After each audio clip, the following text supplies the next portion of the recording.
अगर आपके घर में कोई ऐसा हो जो रात में किसी न दिखने वाले से बातें करे और आप अकेले हों, तो आप क्या करेंगे?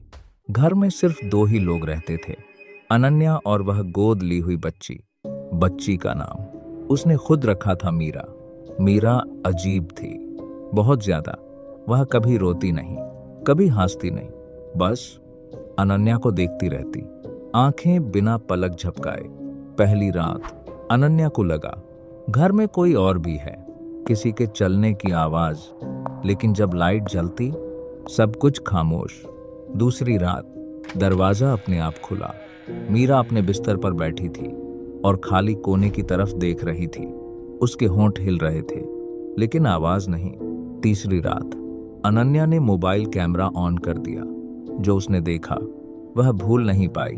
कैमरे में मीरा सामने किसी को देख रही थी। उसकी आंखें किसी इंसान को फॉलो कर रही थीं, लेकिन वहां कोई था ही नहीं। फिर अचानक मीरा ने सिर झुकाया, जैसे डांट खा रही हो। अनन्या कांपने लगी।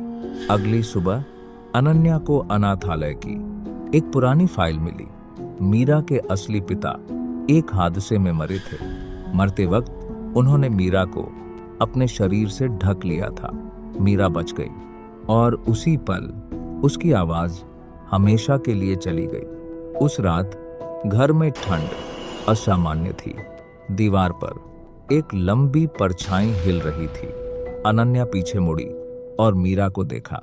मीरा पहली बार उसे देख रही थी, सीधे आंखों में।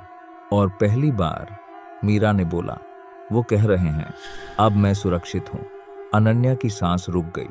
मीरा ने आगे कहा, उन्होंने कहा, अब आप मेरी मां हो। और उसी पल परछाई दीवार से उतरकर जमीन में घुल गई। उस रात के बाद मीरा फिर कभी नहीं बोली, लेकिन अब वह मुस्कुराती है और अनन्या जानती है, जो भी उस बच्ची को रात में देखने आता था वह चला गया। लेकिन अगर मीरा फिर से बोल पड़ी तो शायद कोई और